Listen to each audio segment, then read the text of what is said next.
Hello everyone, welcome to the lecture of Quality and Reliability Engineering. I am Milan Trivedi, Assistant Professor at LJIET Institute of Engineering and Technology. In today's class, we are going to discuss about chapter number 6, Reliability. In our earlier class, we have already understand the definition of reliability, the concept of reliability with respect to the failure. We understood that reliability is nothing but it is a probability that how does this product will survive under a specific condition. For better understanding, we need to understand certain reliability basic functions also. So let's get started with that basic functions. The first function we need to discuss is a probability density function. Probability density function is a probability of observing a failure over a time range, right? Let us understand this thing with the help of this graph. We are plotting a graph of probability of failure with respect to time. If product X, if you are using, let's say any product you are using, and you are using from this point of time, so this is that time zone. After 1 month, let's say the probability of failure of that component is at this point. After let's say 2 months, the probability is at this point. After let's say 3 months, the probability is at this point. The product has been designed in order to sustain for a period of let's say 5 years. So this will be the last point, right? So during that entire time range, the probability of failure has been observed and we are plotting a graph, right? So that is nothing but this entire range is nothing but it is a probability density function. And if you understand this thing carefully, then if we take an entire time range of a product, let's say if you are using the product, any product from this point of time, we are calling it as a time zero, and it sustained for a longer period of time, let's say it last for an infinite time. So we need to integrate the entire event by 0 to infinity and f of t, which is indication of failure, right? So during that entire failure range, the probability will be 1, right? 1 means the part gets failed.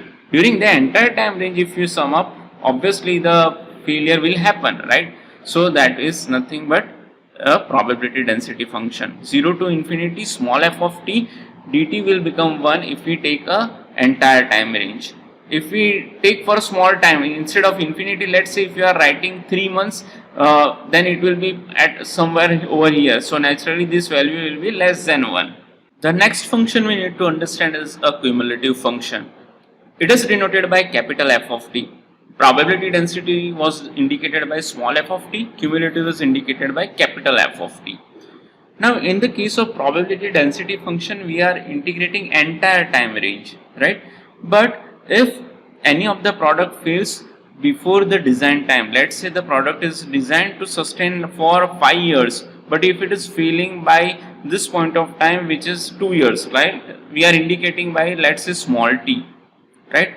Up to this time, the yellow colored region is nothing but it is called as a cumulative function.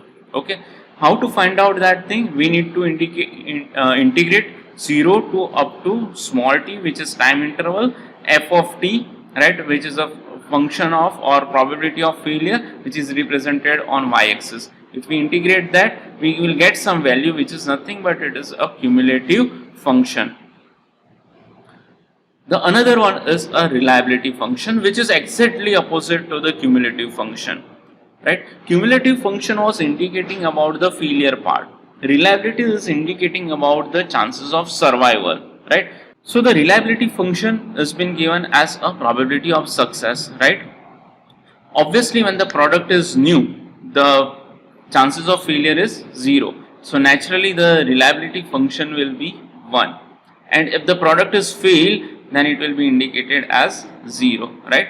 Let's say the product has been designed to last 100 years. So the graph can be plotted like this. And as I told that it is exactly opposite of the cumulative function, we can write it as r of t is nothing but 1 minus f of t.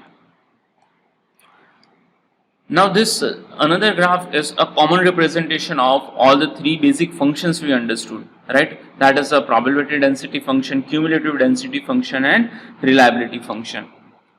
This y-axis f of t, which is indicating the probability of failure, On x-axis we are having a representation of the time range, right? Let's say we are having time range in minutes, 50 minutes, 100 minutes. If any of the product is been failed, right, we are observing that part. What are the chances of failure at this different time intervals? That particular point has been located and we got a complete curve. Now this at a time interval Tp, if we are measuring this probability of failure, that is called as a cumulative function. Fine.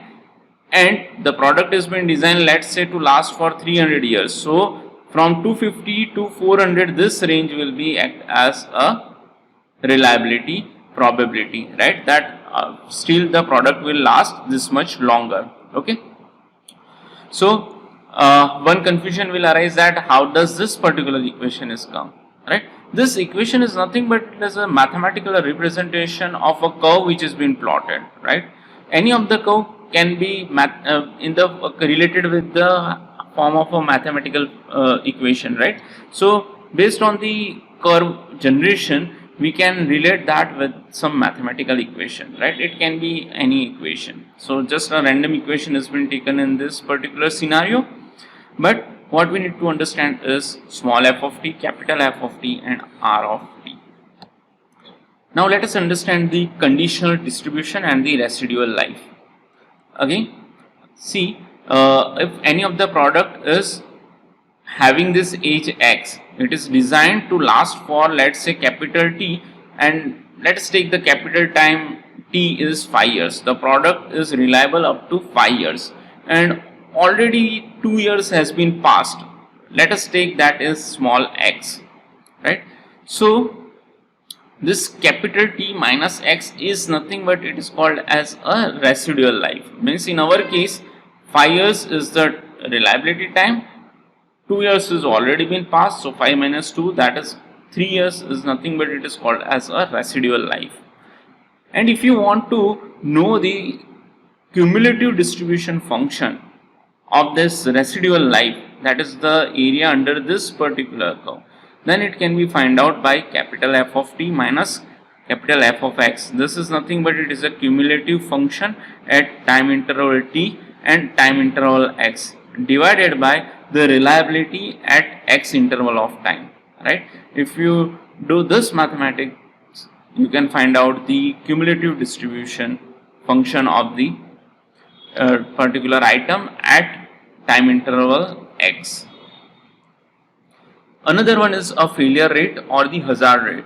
Failure rate is nothing but it is a ratio of number of failures by the number of unit tested, right? If any of the component are being manufactured, right, what we are doing is we are observing a failure with respect to time, right? Let's say 10 components are being tested, then 20, 30. As the components are getting produced, we are checking the failure rate, right? And we got this curve. This is nothing but it is a failure rate indication, or failure rate can also be called as a hazard rate, right? The number of failure observed by the number of unit tested. Let's say 1 lakh units are being tested. Out of that, the failure part is 10. So from that we can find out the failure rate. Okay, and obviously the failure rate should be minimum, right? Hazard function. Hazard function is defined as the probability of an item to fail within time interval having survived to time t, and can be derived by this equation, that is f of t divided by capital R of t. What is f of t? That is a probability density function, and R of t is reliability function. Just if you take the ratio of these two things, you will get the hazard function, right? That is again a fact which is giving you that idea that how much the product will survive, right? But still, in order to understand this scenario, we are having one curve which is called as a bathtub curve. The name of this curve is bathtub because the appearance of this curve is like a bathtub. That's why we are calling it as a bathtub curve, right? See, when product is new, the chances of failure rate is higher. If the product is need to be failed, it will fail instantly, right? But when you start using, the failure rate gets dropped and it remains constant for certain time duration, which is called as a constant failure rate.